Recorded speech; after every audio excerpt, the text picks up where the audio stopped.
말씀을 듣기 전에 한 번 더 기도하겠습니다.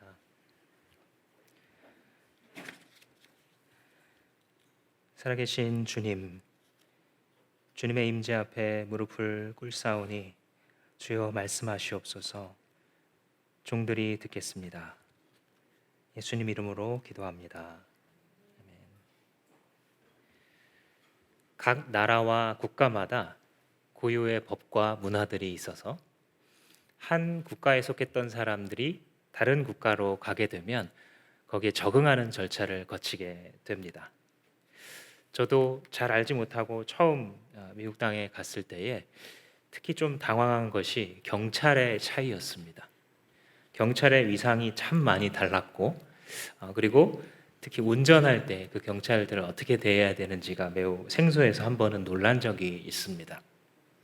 보통 생각을 하면 경찰을 운전하다가 만날 일도 한국에서는 별로 없고 스피드 건으로 그냥 카메라로 하기 때문에 또 혹시라도 경찰을 만나게 되면 경찰이 부르면 얼른 차에서 내려서 이렇게 대화를 하고 이런 생각을 하는데 함부로 하면 안 된다는 겁니다. 위험할 수 있다는 겁니다. 그 말인즉슨 경찰이 혹시 뒤에서 따라오게 되면 얌전히 바로 옆에 있는 갓길에다가 차를 세워라. 그리고 차에서 내리면 절대로 안 된다. 왜 그러냐 물어봤더니 경찰이 뒤에 따라왔는데 차 문을 열고 내린다는 것은 잘못하면 지금 경찰이랑 싸우겠다라는 메시지로 받아들여질 수 있어서 심각해질 수 있다는 겁니다. 또 경찰이 이제 차를 세우라고 해서 세우고 가만히 차 안에 앉아 있으면 손을 운전대 위에 얌전히 올려놓고 창 바깥에서 이 두 손이 보이도록 하라라는 얘기였습니다. 아니 상식적으로 이 오른쪽 포켓에 있는 이 자동차 등록증이나 혹은 미국에서는 보험증을 바로 요구한다고 해서 보험증을 꺼내서 보여주기 위해서 그렇지 않나. 또 운전면허증도 오면은 바로 시간 낭비 안 하도록 미리 이렇게 꺼내고 이렇게 하고 있으면 좋을 것 같은데 그러지 말고 가만히 있으라는 겁니다. 경찰이 오고 있는데 포켓을 여는 장면을 경찰이 보게 되면 이게 빨간불이 딱 켜진다는 겁니다.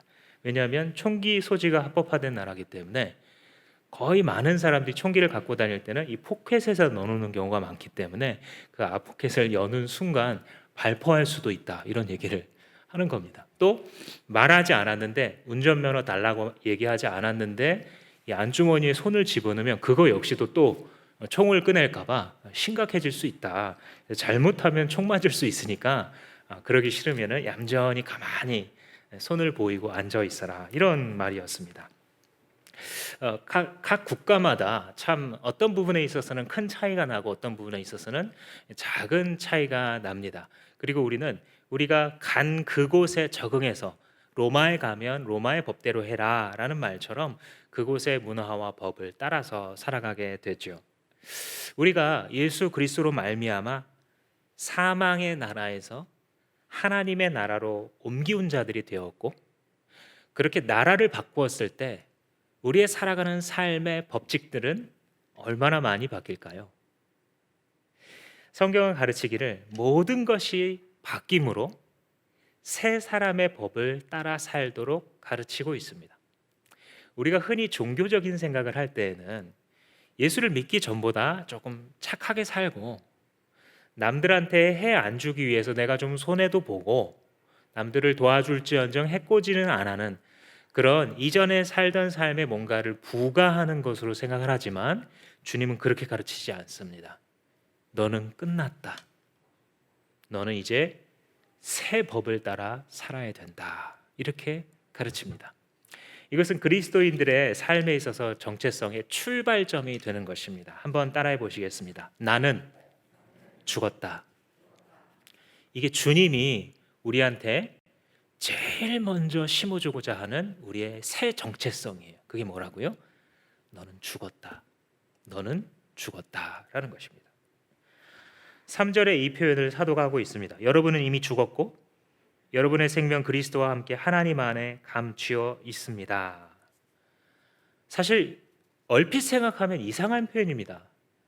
엄연히 살아있어서 지금 이 사도의 편지를 낭독되는 것을 듣고 있는 사람들한테 너는 죽었다. 이게 무슨 뜻입니까?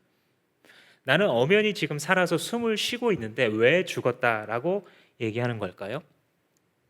이것은 그리스도 바깥에 예수님을 믿기로 하기 이전에 살았던 그 삶이 끝장났다라는 뜻입니다. 그 이전의 삶은요, 내가 행복해지기를 목표하는 삶이죠. 그런데 그 삶이 끝장났다라고 말합니다. 이제 그리스도 안에서 우리의 목적은요, 더 이상 내가 잘 살거나 내 삶이 행복한 스토리를 일구어 가는 것이 목적이 아닌 삶입니다. 이것을 잘 알아야 합니다. 내 삶, 내 이전의 삶, 하나님을 만나기 이전의 삶이 죽어버렸다라고 하는 이 사도 바울의 메시지를 어떤 비유나 상징으로 받아들이지 마십시오. 이건 지금 존재론적인 얘기입니다. 비유적인 문학적인 표현이 아니라 존재적인 표현으로 받아들이시게 되면 여러분들은 신앙이 말이 되기 시작합니다.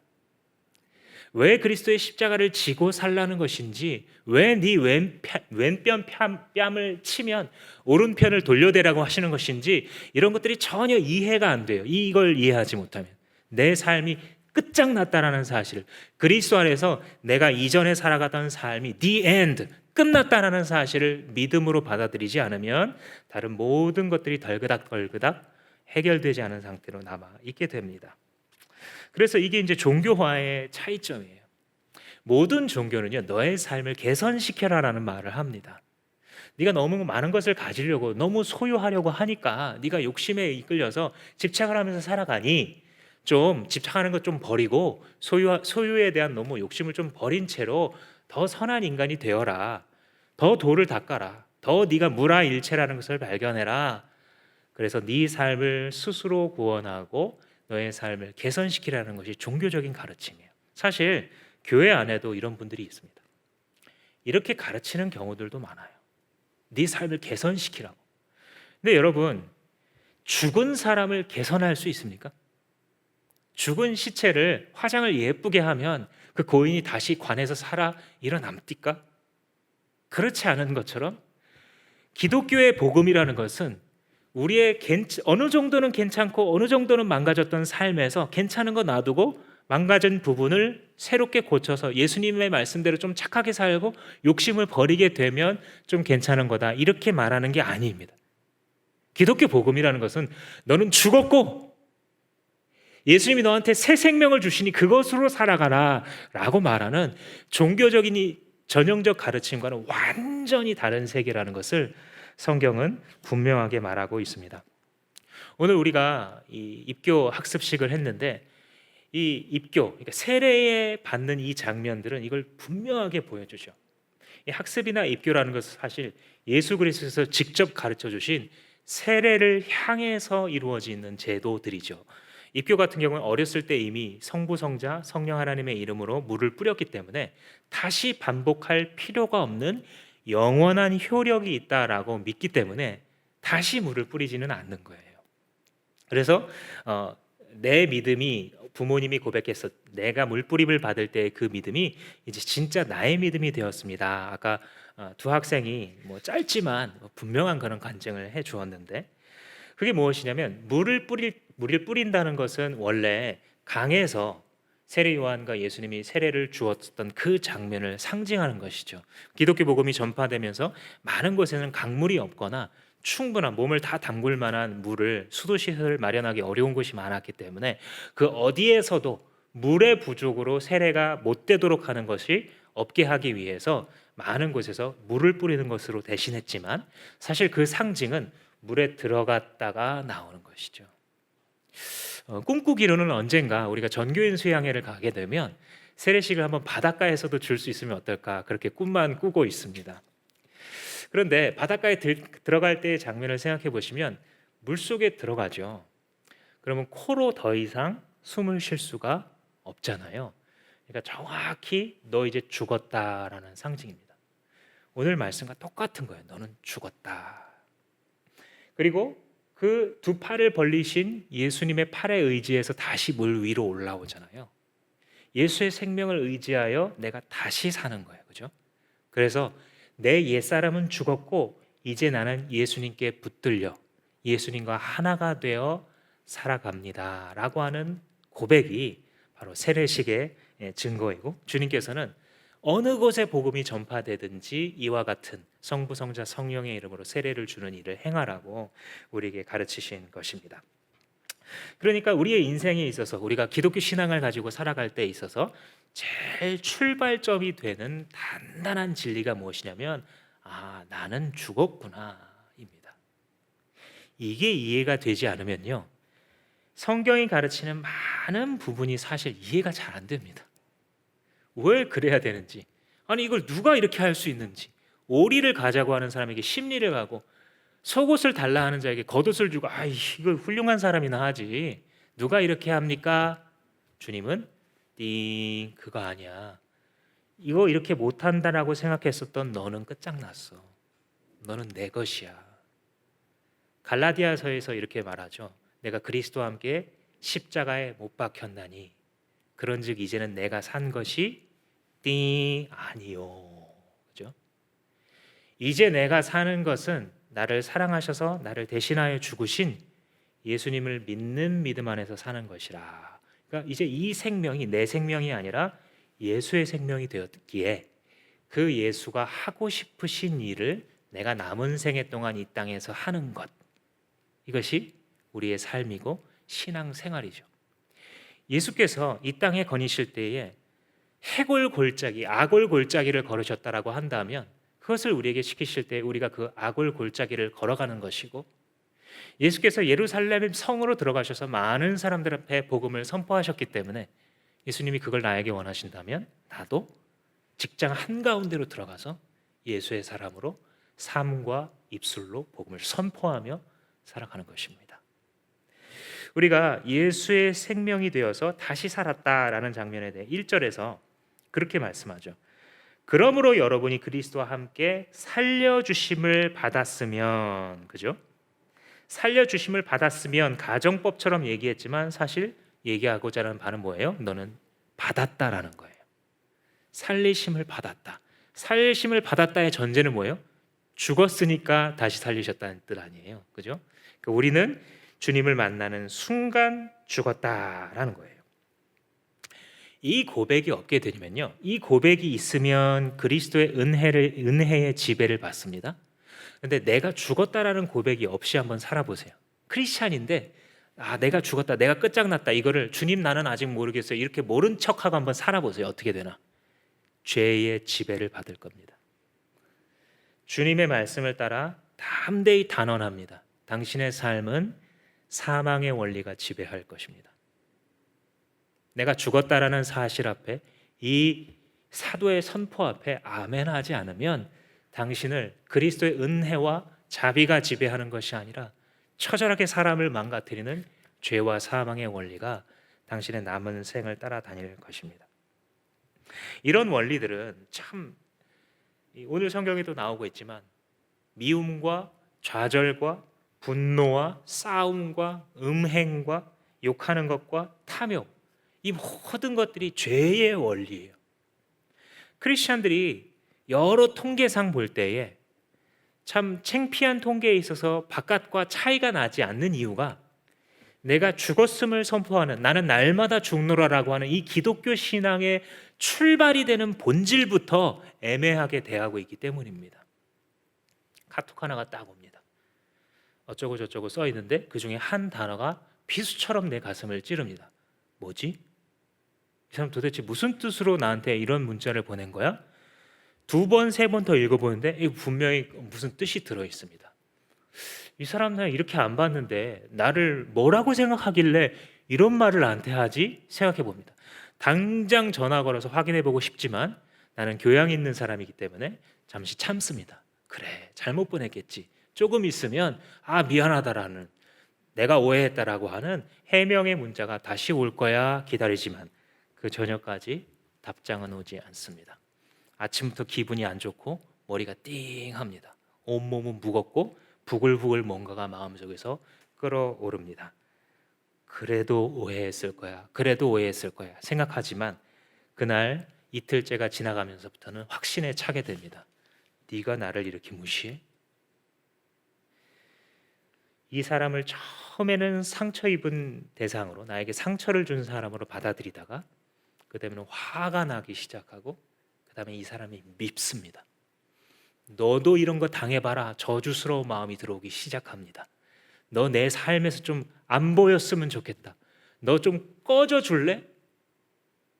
저주하고 무너뜨리고 이 사람이 잘못되고 이 사람이 수치를 당하고 자기가 나에게 한 것보다 더 많은 것으로 재발 당했으면 라고 하는 마음이 들고, 그런 생각을 하는 동안 마음은 즐겁느냐 하면 아니요. 왠지 모르게 어딘가가 병 들어가는 것 같고, 왠지 모르게 이 사람을 욕하면 욕할수록 내가 더 이상해지는 것을 느끼죠. 왜요? 죄의 지배입니다. 사망의 원리가 지배한다는 것이 시작이 뭐예요? 단어 하나예요. 단어 하나.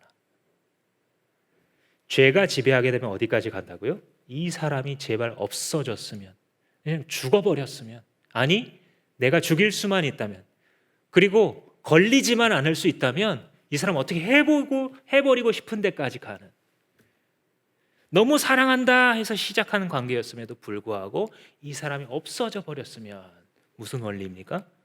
죄와 사망의 원리가 지배합니다. 크리스찬들도 똑같은 경험을 하는 이유가 무엇입니까?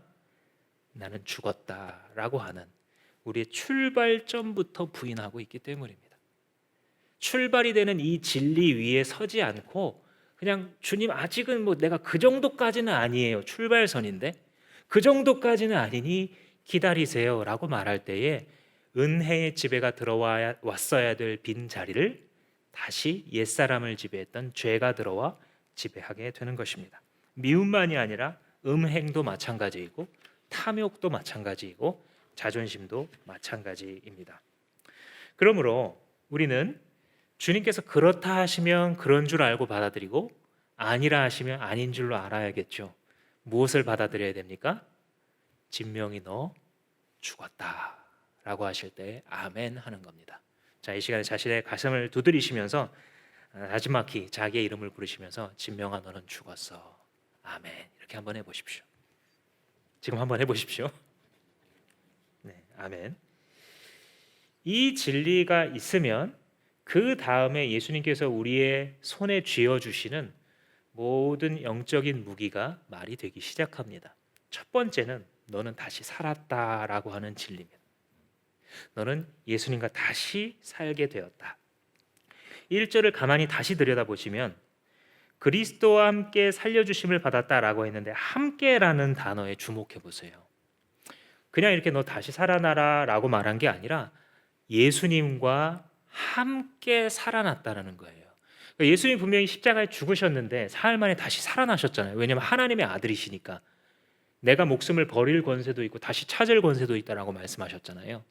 그러니까 예수님께서 죽으셨다가 다시 살아났는데 그게 뭐랑 연결이 되어 있냐면 우리와 묶여 있는 거예요. 그가 사셨을 때에, 그가 다시 사셨다는 그 진리를 믿을 때에 우리도 죽었다가 다시 살아나서 예수와 한 묶음이 되는 것입니다. 이것을 일컬어서 우리의 신앙의 선배들은 그리스도와의 연합이다라고 정리를 했어요. Union with Christ. 주님과 한 몸이 되는 거예요. 주님과 한 묶음이 되는 겁니다. 그래서 그의 생명과 나의 생명이 공동체를 이루는 거예요. 가끔 이 팀으로 하는 팀 스포츠 같은 경우에 한 선수가 되게 탁월한데도 경기를 지는 경우가 있어요. 왜죠? 나머지 팀원들이 잘 못했기 때문에. 뭐 최근에도 유현진 선수가 아주 뭐 굉장히 잘 던졌는데 수비수들이 이 수비를 좀 잘 못해가지고 또 공격수들이 점수를 잘 못 내가지고 결국은 패전했다. 뭐 이런 걸 읽은 적이 있습니다. 뭐죠?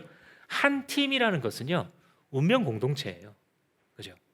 자기가 지구상에서 대한민국에서 아무리 잘 던지는 사람이라 하더라도 그 팀원들과 함께 하는 것이 자기의 운명이 되는 것이지 내가 스스로 하는 것이 내 운명이 되는 게 아니에요. 그러니까 그리스도와의 운명 공동체라는 것을 한번 생각해 보시면요. 내가 부족해도 괜찮은 거예요. 그죠? 그리스도와 운명 공동체인데 이분은 모든 걸 다 이기는 분이잖아요. 이분은 모든 죄악을 다 이기고요. 모든 죽음의 권세를 다 이기고요. 모든 미움을 다 화해로, 모든 싸움을 다 사랑으로 바꿀 수 있는 분이잖아요. 지옥 저 아랫목에 떨어져야 될 대역 죄인과 같은 나 같은 사람도 이분과 묶이면 주님의 나라에, 주님의 낙원에 임하는 주님의 존귀한 아들, 딸로 변화되잖아요. 이 예수님과 한 묶음이 되어 있다라는 것이 얼마나 영광스러운 일인지 한번 생각해 보십시오. 우리가 지난주에 예수 그리스도의 높으심에 대해서 배웠잖아요. 그는 창조의 주체가 되시고 모든 것이 그리스도에 의하여, 그리스도를 위하여, 그리스도로 말미암아 지어졌다 그랬잖아요. 그렇게 위대하신, 모든 이름 위에 뛰어나신 하나님께서 가장 세상 위에 높은 이름을 부여하는 것이 자기 아들 예수 그리스도이신데, 그 예수님과 나의 생명이 하나로 연합되어 있다. 상상이 되십니까? 얼마나 영광스러운 것인지. 제가 한국에 들어와서 한 1, 2년이나 지났을까요? 아직 이 물정을 다 파악하지 못했었던 한 10년을 나가 있다 보니까 한국말을 여전히 하고 뭐 아는 것도 많지만 여전히 모르는 게 너무 많은 거예요. 근데 이분이 이제 그렇게 하는 거예요. 본인이 목회하시는 그 동네가 약간 부촌인데 자기 교회 교역자들이 다 보험을 최고 등급까지 다 들고 있다는 거예요. 자동차 보험을.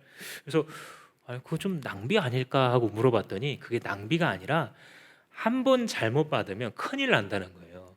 그래서 저한테 막 권하면서 목사님도 그러라고, 목사님 운전하다가 잘못 받았는데 전세값이 다 날아가는 경우가 있다고 이렇게 말하길래 이게 도대체 무슨 소린가 하는데 차값을 듣고서 이제 이해가 되기 시작하는 겁니다. 아, 그렇구나. 저는 분명히 이 목사님을 만나기 전까지는 도로에서 아주 자유롭게 운전을 했어요. 왜냐하면 운전을 그 이전에도 많이 해왔기 때문에 별로 걱정 없이 저는 운전을 해왔습니다. 근데 이 목사님과 만나고 돌아가는 순간 운전대를 잡으면서 긴장이 되기 시작하더라고요. 그러면서 이전에는 자유로웠는데 저 앞에 내가 잘 모르는 마크가 붙은 자동차가 있으면 멀찍이 뛰기 시작합니다. 제가 자동차에 대해서 잘 알지 못하기 때문에 뭐 현대, 기아, 뭐 산발이 뭐 요 정도는 알지 나머지는 잘 모르는데 어마어마한 차들이 있더구만요. 진짜 무슨 강남에 아파트 한 채가 왔다 갔다 하는 이런 차들도 있다는 얘기를 듣고 나서 아, 그렇구나. 잘못했다가는 큰일 날 수 있겠구나. 이런 마음이 드니까 정말 조심하면서, 근데 그 눈으로 바라보니까 다른 차들도 그렇게 행동하는 게 그제서야 눈에 들어오더라고요. 진짜 비싼 차가 지나가고 있으면 그 차가 끼어들어도 아무 말도 안 해요. 빵빵도 안 해요. 그냥 뒤로 비켜줘요. 그냥. 야, 저게 비싼 차의 위험이구나. 저 비싼 차의 가치를 사람들도 저렇게 보여주는구나. 여러분들, 그런데 하물며 예수의 생명과 하나 되었다.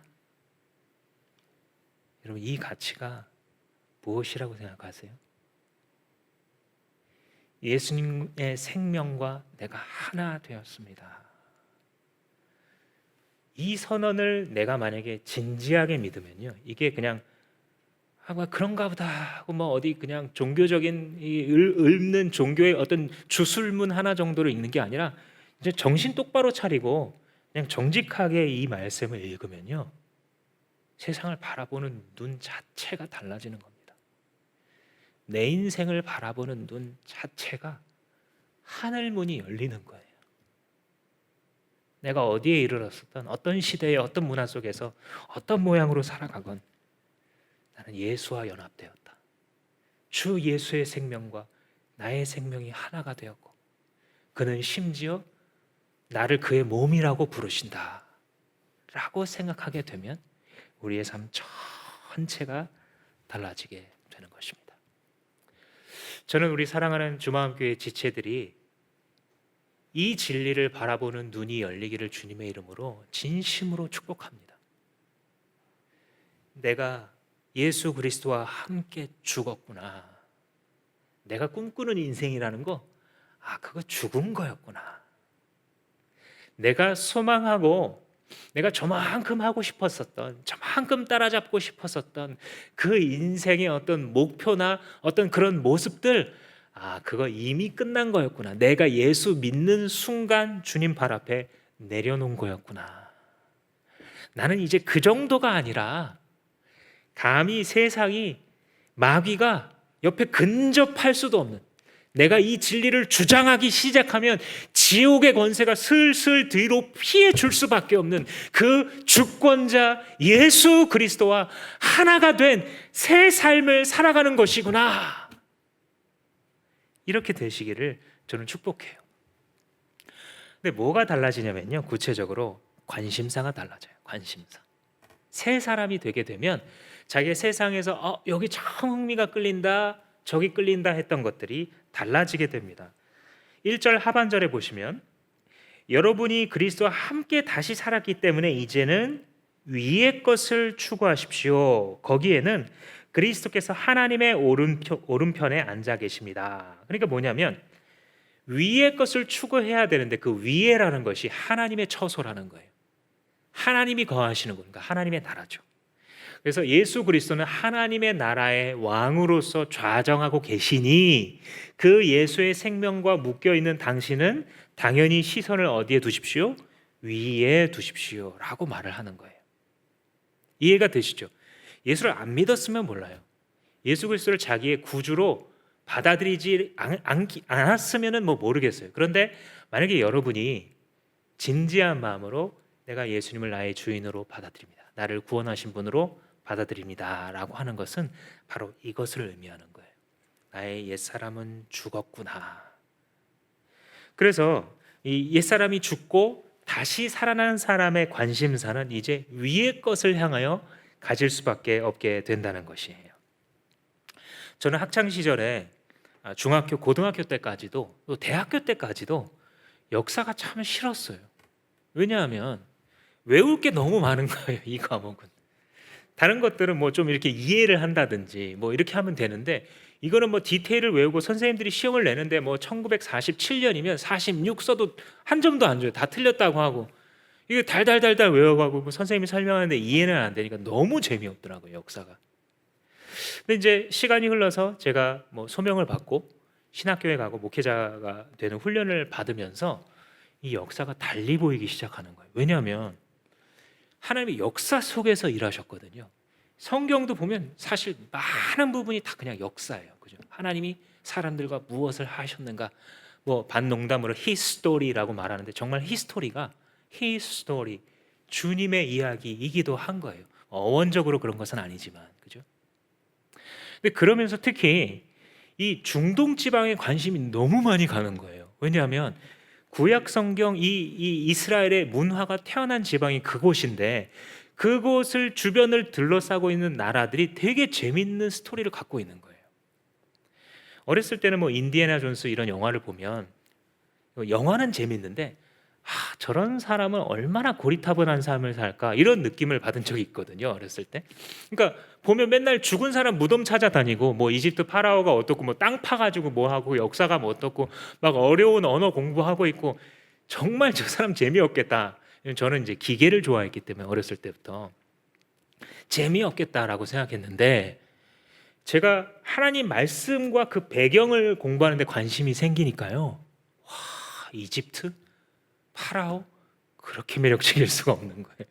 거기 써 있는 무슨 동물 모양의 상형 문자 너무 매력적이고 저 읽어보고 싶은 거예요. 아브라함이 떠나오기 시작했었다는 그 바벨론 땅, 남유다와 북이스라엘을 무너뜨렸다는 저 아시리아와 바벨론, 페르시아의 문화, 그 언어까지도 배워보고 싶은 거예요. 그래서 그 언어를 만지면서 또 지금 시리아의 언어와는 조금 차이가 있지만 그래도 옛날 고대 시리아어를 막 쓰면서 야, 내가 이 글자를 쓰고 있다니. 이 왼쪽에서 오른쪽으로, 우리가 왼쪽에서 오른쪽으로 쓰는데 이 사람들은 많은 국가가 오른쪽에서 왼쪽으로 쓰거든요. 오른쪽에서 왼쪽으로 꼬불거리는 이 시리아어를 막 쓰면서 이야, 내가 이걸 알파벳을 다 외워서 그게 너무 기뻐서 막 눈물이 글썽글썽하고. 이게 왜 그래요? 관심사가 바뀌었어요. 이전의 정진명이가 보면요, 이 정진명이요 이해할 수도 없어요. 그걸 왜 좋아해요? 죽은 문자 공부하고 하는데 도대체 무슨 학침이야 그게. 그런데 이 언어를 연구하고 문화를 더 연구하면 내가 이걸 더 깊게 이해해서 사람들한테 가르칠 수가 있겠구나, 더 쉽게 알아듣도록 책이라도 쓸 수 있겠구나, 이런 생각을 하니까 그렇게 재미있을 수밖에 없더라고요. 예수와 한 생명으로 묶여서 새로 태어난 사람의 관심사는요, 예수님의 관심사와 일치하게 되어 있어요. 목사님, 저는 일치가 안 되어 있어요. 솔직히 예수님은 믿지만 주님이 관심 가는 거 저는 약간 좀 또 부담 가던데요. 이런 분들이 있을 거예요. 그게 왜 그러냐면요, 분명히 예수의 생명과 묶여 있어요. 여러분들이 진심으로 있으면 고백하셨다면. 그런데 옛사람의 원칙으로 계속 살아가잖아요. 그러면 그 위에 이만큼의 먼지층이 쌓였다고 생각하시면 돼요. 그래서 이 관심사가 내 생명이 원래 묶여 있는 곳에 있는 것이 아니라 옛날에 죽기 전에 옛 죽음과 사망의 이 죄의 지배를 받던 그 원리가 그대로 들어와 있어서 여전히 그게 날 지배하는 척해요. 그러니 내가 하루하루 느끼는 감정은 뭐와 똑같냐면요, 이전에 예수 바깥에 있을 때의 감정과 흡사해요. 언제만 다르냐면 예배 시간에 은혜 받을 때만 달라요. 근데 당장 예배 끝나고 집에 돌아가지고 집구석을 이렇게 보고 있으면 다시 한숨이 확 나와요. 그래서 옛사람이 추구했었던, 아 그래 저 집은 저렇다는데 우리 집은, 저 집에는 이렇다는데 우리 애는, 저 집 남편은 이렇다는데 우리 남편은, 저 친구 아내는 저렇다는데 우리 아내, 이러면서 다시 옛 사상 속에, 옛 원리 속에 헤엄치면서 살아가고 있는 거예요. 근데 그렇다고 해서 그 사람이 정말 예수의 생명과 관련 없느냐? 그게 아니에요. 성경은 가르치기를 구원을 받은 사람인데 예수의 생명과 묶여 있는데도 마치 자기가 아직 구원받지 않은 사람인 것처럼 그걸 자꾸 연습하잖아요. 자기의 월화수목 금토의 시간 속에 자꾸 세상 것에 대한 관심사를 먹잖아요. 그러면 이 관심사를 먹은 강아지로 표현을 하자면 그 강아지가 자꾸 자라나는 거예요. 자기가 전부인 양 우리의 생각과 정신을 지배하는 것이죠. 그래서 이걸 어떻게 해야 되냐면요, 다시 연습하는 거예요. 자기의 신분에 맞게. 1절과 2절을 보시면, 그리스도와 함께 다시 살았으면 위의 것을 추구하세요. 여러분은 땅에 있는 것들을 생각하지 말고 위에 있는 것들을 생각하세요 라고 말합니다. 땅에 있는 것들을 생각하는 크리스천들이 많다는 거예요. 그러니까 자기의 생명이 예수님과 연합되어 있는 사실을 다시 까먹고서 세상에 다시 묶인 옛날 삶으로 다시 백슬라이딩, 다시 도로 눕는 그런 일을 하는 사람들이 많다는 것이죠. 그러니까 그런 거죠. 기본적인 우리의 삶이라는 게 뭐 딱히 큰 욕심쟁이가 아니라 할지라도 뭐 먹고 살지? 나는 저거를 가질지 말지, 내 한평생에 이거 하나 가질 수 있을지 없을지가 굉장히 큰 관심사가 되는 거예요. 저거 내가 어떻게 가질 수 있지? 저거 어떻게 나도 누릴 수 있지? 이거 나중에라도 내가 어떻게 확보할 수 있을지에 계속 매이게 되는 거예요. 근데 여러분, 이 장례식에 가보시면 그런 분 보셨어요 혹시? 고인이 입관을 했어요. 관에 누워 계시는데, 아 저거 어떻게 갔지? 돌아가시는 순간에 유언하는 고인이라고 한다면, 그때 저쪽에 내가 땅을 사놨어야 되는 건데, 그러면서 돌아가시는 분 혹시 보시는 분이 있으십니까? 없어요. 근데 물론 가끔 또 있다고 합니다. 정말 예외적으로.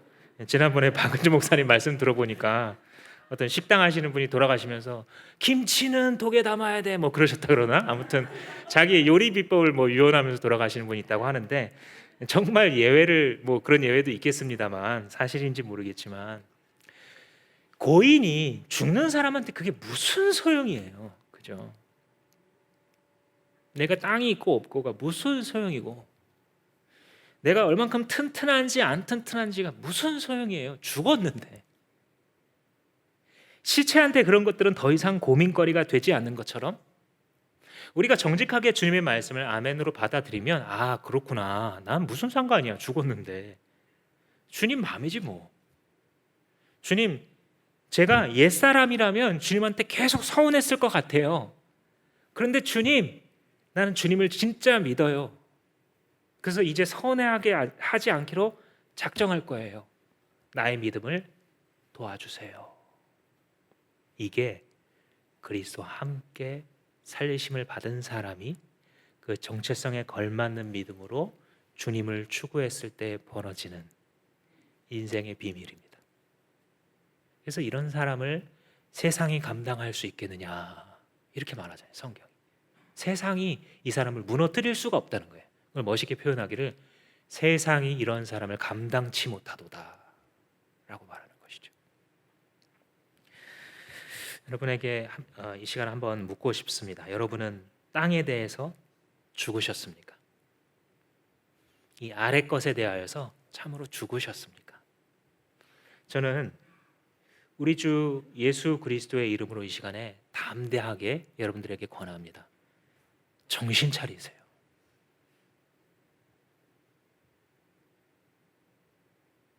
자기가 아직도 땅에 매여 있는 사람인 것처럼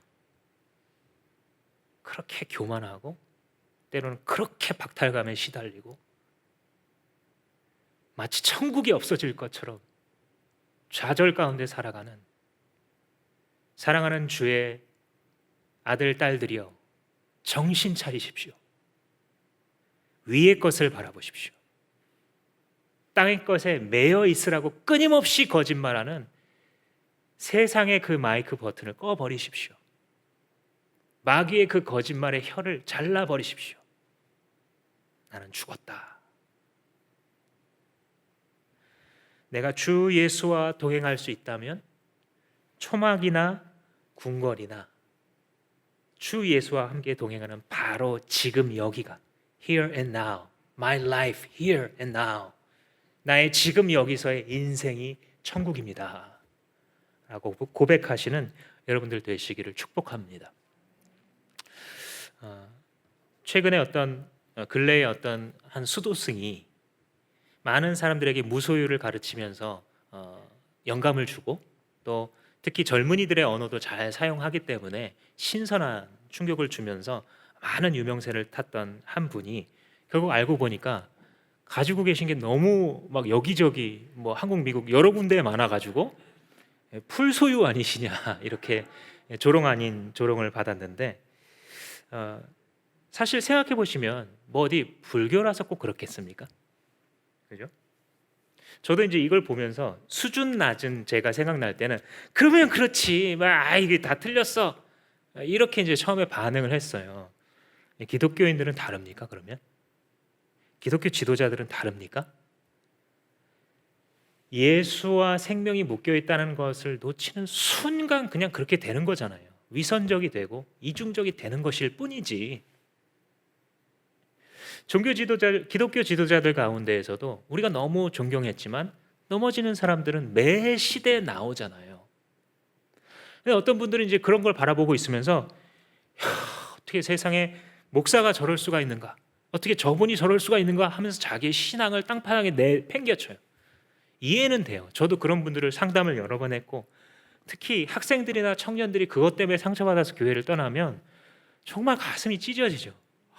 제발 정말 들키지나 말지 막 이런 생각이 들고 이 영혼을 누가 도대체 책임질 수 있는 거예요? 이렇게 해서 교회를 떠난 이 젊은이들의 신앙을 누가 도대체 보상해 줄 수 있겠는가? 이런 마음이 막 들어요.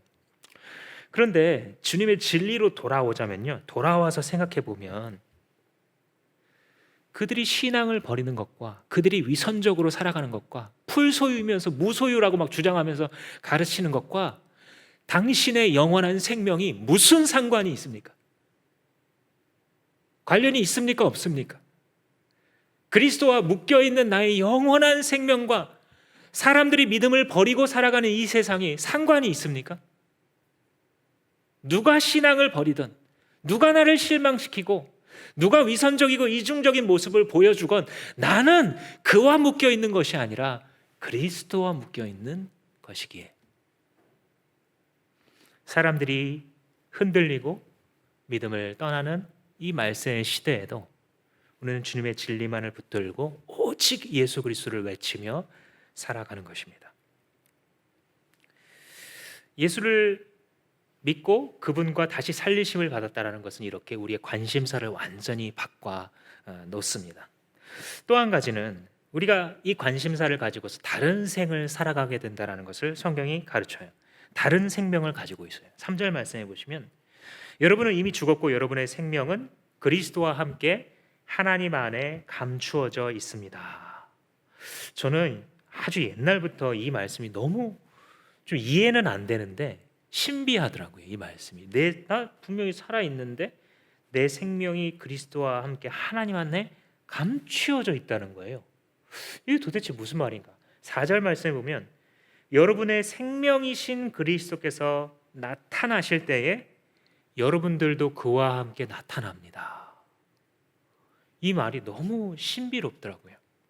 근데 이 속에는 사실 우리 신앙의 비밀이 들어있어서 그렇습니다. 가끔 세금 체납자들을 공무원들이 덮치는 장면들을 보면 저기 금고를 이렇게 열면 그 안에 막 금괴가 들어있잖아요.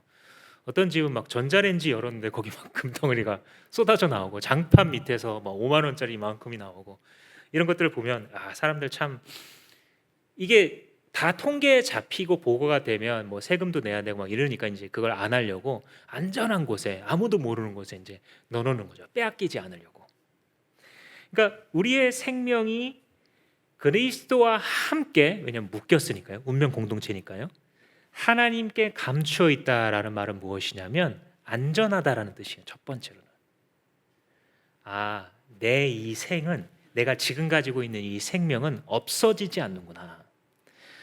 여러분, 우리가 태어나면서 수요기도의 시간에 우리가 몇 번 얘기했지만 보통 삼생이 있다 이런 설명을 하죠. 엄마 뱃속에 있을 때에는 우리가 이 숨을 쉴 수 있는 게 아니라 탯줄을 통해서 산소를 공급받잖아요. 그리고 입으로 밥을 먹는 것이 아니라 이 탯줄을 통해서 영양분을 공급받습니다. 공기 중에 살아가는 것이 아니라 물속에서 살고 있어요. 그러니 이 태아의 입장에서는요, 그 다음 이생이라고 불리울 어머니 뱃속 바깥에서의 삶을 상상조차 할 수 없어요. 그죠? 어떻게 물 바깥에서 살아? 어떻게 탯줄을 끊고 뭐 숨을 쉴 수가 있어? 어떻게 먹고 살 수가 있어? 이해가 되지 않는 거예요. 마찬가지로 우리의 생명이 그리스도와 함께 새로운 생명이 되었기에 우리가 다 이해할 수 없는 것이 너무 많아요. 왜냐하면 아직 다 겪어보지 않았기 때문에. 그러나 그 생명은 주님 말씀하신 것처럼 아무도 빼앗을 수 없어요. 나 스스로도 빼앗을 수 없어요. 주님께서 약속하신 이 영원한 생명을 지금 주님께서 안전하게 보관하고 계시고, 또 하나는 신비로운 거예요. 그만큼 주님의 품에 지금 감추어져 있다가 나중에 예수께서 다시 재림하실 때 영광 중에 주님이 나타나시는데 우리도 그 영광에 쌓여서 같이 나타난다 그러잖아요. 그러니까 우리가 살아가고 있는 이 이생과 하나님 나라에서의 삼생, 이것이 지금 연결되어 있는데 그리스도가 나타나실 때에 우리도 이 새로 받은 이 생명이 아직 완전히 그 영광을 드러내지 않았는데 주님이 나타나실 때 완전하게 드러낼 거라는 거예요. 우리의 생명의 아름다움도. 기대되지 않으십니까? 너무 멋있지 않습니까? 주님이 하시는 말씀이 너의 생명은 그리스도와 함께 하나님 안에 감춰져 있어. 그리고 얘야, 너의 생명이신 그리스도가 다시 나타나실 거야. 그때 너도 온전해질 거야. 한 단어 한 단어가 참 천국의 깊이를 갖고 있어요. 너의 생명이신 그리스도. 여러분들의 생명이 심장에 달린 것 같지만, 여러분들의 생명이 여러분들 이름값에 달려있는 것 같지만 성경은 아니래요. 여러분들의 생명은 그리스도이시래요. 오직 그리스도로 나는 사는 거래요. 그리스도로 죽었었고요, 그리스도로 살아가고 있는 것이고, 그 삶은, 그 생명은 저 영원한 생명과 이미 연결되어 있어서 개봉박도 기대하시라. 그리스도와 함께 영광스럽게 나타날 것이다 라고 말씀하셔요. 이것이 신자들의 길입니다. 마지막으로 주님께서 오늘 본문을 통하여서 버리라라는 말씀을 하고 계세요. 버리라는 것이 무엇이냐면 5절 말씀에 그러므로 땅에 속한 지체의 일들 곧 음행과 더러움과 정욕과 악한 욕망과 탐욕을 죽이십시오. 또 8절 말씀에 분노와 격분과 악의와 회방과 여러분의 입에서 나오는 부끄러운 모든 말을 버리시고 거짓말을 버리시고 행실을 버리십시오. 이런 것들을 다 버리래요. 근데 우리가 앞부분에 길게 설명했었던 이 진리가 없으면요, 이 뒷부분은 그냥 윤리책입니다. 사실, 그죠? 어느 종교에나 거의 나타나요. 거짓말하지 말아라, 미워하지 마, 다 나타나는 말씀이에요. 이 말은 무엇이냐면 기독교인이 그리스도의 빛을 드러낸다는 것은 진리 위에 설 때만 가능하구나, 그리스도와 연합할 때만 가능한 거구나 임을 분명히 알 수 있어요. 그러니까 윤리의 세계에서는요, 거짓말을 하고 화를 내고 탐욕을 부린다는 것은요, 그냥 자기가 더 열심히 연습을 해야 될 영역이에요. 그죠? 근데 크리스찬들은 무엇이냐면 내가 지금 아직도 거짓말을 못 놓고 살짝 거짓말을. 그래야, 왜냐하면 성공할 것 같으니까. 그죠? 그래야 조금 더 이 단기 순이익이 올라갈 것 같으니까. 살짝 내 편만 만들어서 신앙생활. 왜냐면 그게 마음에 편한 것 같으니까. 자꾸 새로운 사람과 뭐 교제하라 그러고, 뭐 목장에 가서 뭐 일주일에 한 번씩 만나서 밥하고, 이런 거 귀찮은 거 좀 안 하는 대로 막 찾아다녀요. 왜냐하면 그렇게 살아가는 것은 우리가 하나님께서 주신 예수 그리스도로 말미암아 새 생명을 얻었다라는 것을 부인하면서 마음이 편할 수 있는 길이기 때문에 사람들은 그 길을 계속 찾아가는 것이에요. 근데 지금 여기 말하고 있는 땅에 있는 것들, 욕심들을, 이런 지체들을 죽이라라고 하는 것은 이게 있어야만 가능한 거예요. 내가 죽었습니다. 내가 다시 살았습니다. 내 생명 그리스도와 연합되어 있습니다. 이것을 알고 받아들이면 사실은 이 뒤에 있는 것들을 거의 자동이다시피 나타나게 하세요. 거의 자동이다시피다라는 말은, 자동이라 함은 성령께서 모든 걸 가르치세요. 가만 놔두질 않으세요. 성령께서 때로는 죄책감으로, 때로는 격려로. 거의라고 함은 내가 아무것도 안 하고 정말 막 손을 묶고 있어도 되느냐? 아니요. 주님이 내 가슴에 가책을 주실 때 순종해야 돼요. 주님이 내 삶의 안전한 지대에서 벗어나서 헌신케 하실 때에 순종해야 돼요. 그러나 그렇게 내 마음을 순종 쪽으로 돌리기만 하면 그분이 다 이끌어 가세요. 그래서 거의 자동으로 주님께서 이루시는 것과 같습니다.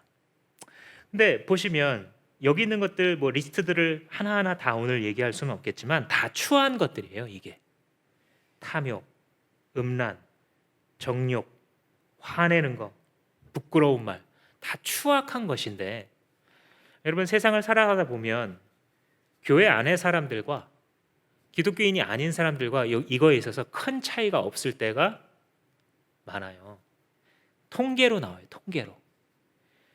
그리스도인 중에서 이 성적 방종을 하는, 뭐 우리 청소년들부터 어른에 이르기까지 통계 차이가 거의 없어요. 사기 통계 차이가 거의 없어요. 여러분들 주변에서도 봐도 때로는 되게 얄미운 크리스찬들이 많아요. 자기만 잘난 크리스찬들이 많아요. 그러니까 사람은 자기 스스로 잘났기 때문에 주님께서 구원해 주신 것이 아니라 주님의 은혜로 구원받는 것이다라는 것을 알게 되는데, 그리스도인이 왜 그러면 어떻게 그럴 수가 있는가?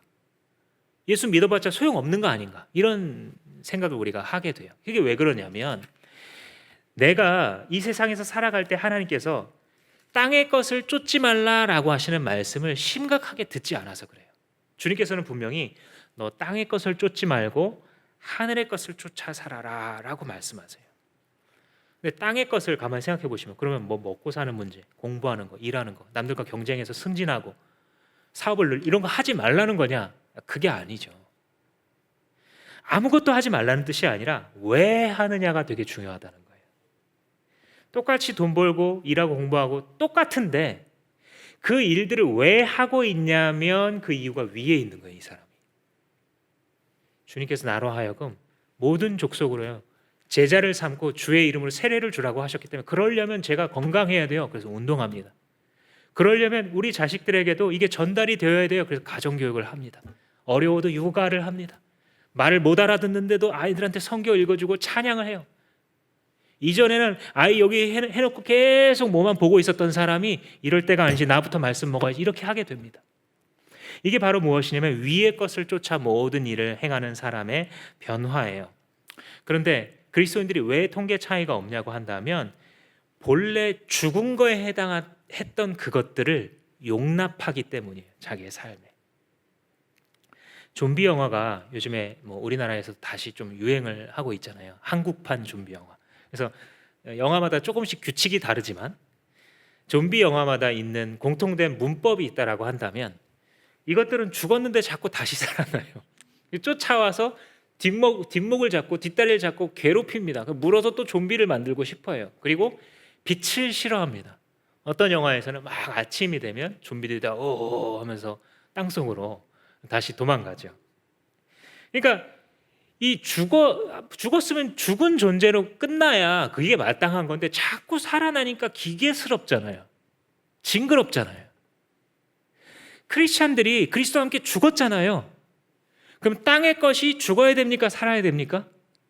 땅의 것을 향한 우상 숭배가 죽어야 돼요? 살아야 돼요? 죽어야 돼요.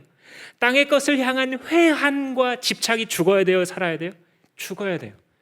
근데 현실 속에서는 이게 꾸물꾸물 올라올 때 허락해요, 우리가. 눈이 멀어서 육신의 정욕과 탐욕에 이끌려서 허락해 주는 거예요. 이 좀비들이 일어나게. 그러면 얘네들은 마치 자기들이 정말 살아있는 것처럼 일어나서 웅성웅성대고 우리의 삶의 방을 가득 채우기 시작하고 우리의 삶에서 그리스도의 빛을 지우는 것이죠. 그 결과는 통계로 나타나고 있는 것입니다. 여러분, 죽어야 마땅한 것들이 살아있으니까 얼마나 기괴해요.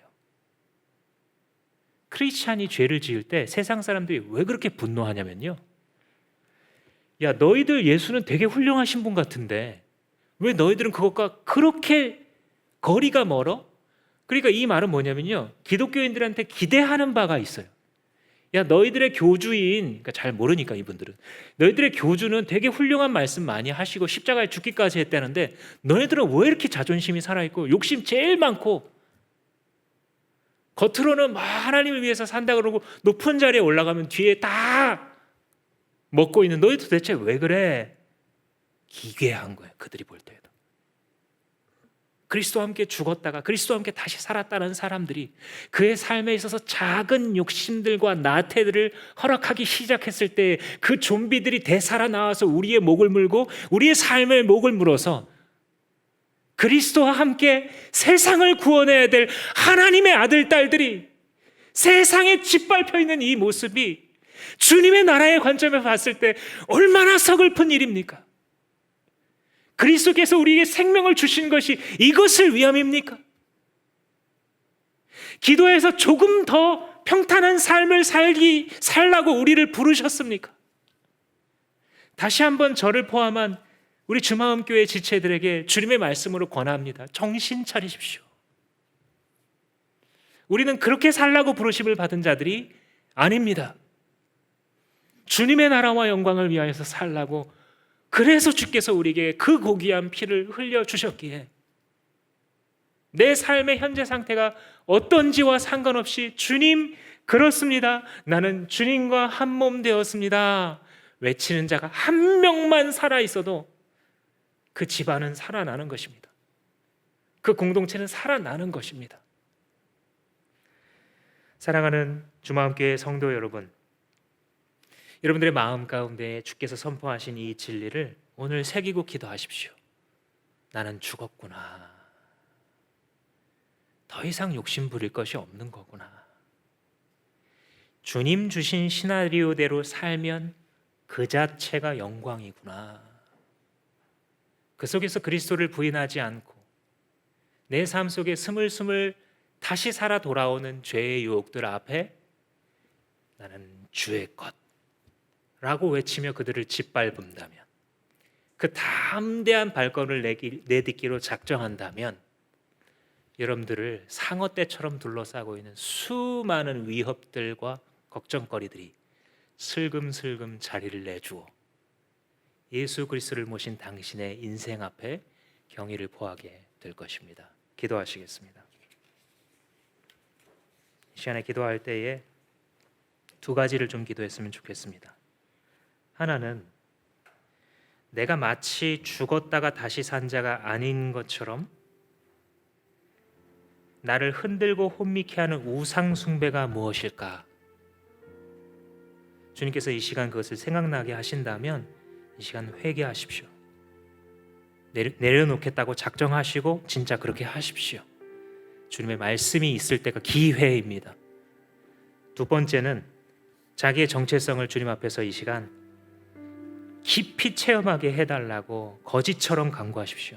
주님, 제발 나에게도 내가 죽은 사람임을 알게 해주시고 내가 그리스도와 함께 다시 산 새 사람임을 체험하게 하여 주시옵소서. 다 같이 기도하시겠습니다.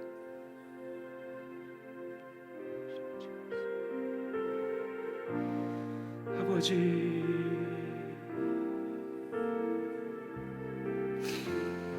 주님, 내 삶을 살아계시옵소서. 오직 예수 그리스도, 내가 가진 것이 없어 주여 주여 기뻐하시고 주시옵소서. 주님의 능력과 영광을 주시옵소서. 아버지, 내 삶과 내 모든 것을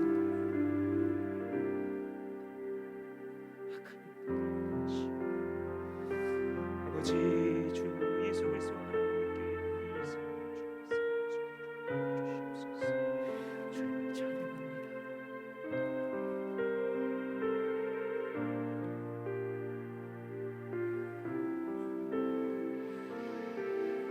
살아계신 아버지, 감사합니다. 내가 무엇이간데 나를 주 예수의 생명과 하나로 연합되게 묶어주셨습니까? 주님, 내가 이 정체성을 주장하며 살겠습니다. 나의 옛사람은 죽었습니다. 주님, 나는 새 사람입니다. 새 사람답게 예수로 생각하고 예수로 먹고 마시며 예수로 달려가게 하여 주십시오. 나를 속이고 있는 수많은 거짓말들과 눈앞에 왔다 갔다 하며 내 정신을 혼미케 하는 좀비 같은 죄의 원리들이, 내가 진리를 선포하며 매일매일 주의 말씀 앞에 서서 헐떡이며 주의 말씀을 사모할 때마다 주여, 이 더러운 것들이 드러나게 하셔서 주님의 사람답게 이 생을 살아감으로 주님께서 마지막에 우리에게 허락하실 삼생 속에 주님을 영원토록 사랑하는 자, 찬양하는 자 될 수 있도록 축복하여 주시옵소서. 예수님의 이름으로 기도합니다. 아멘.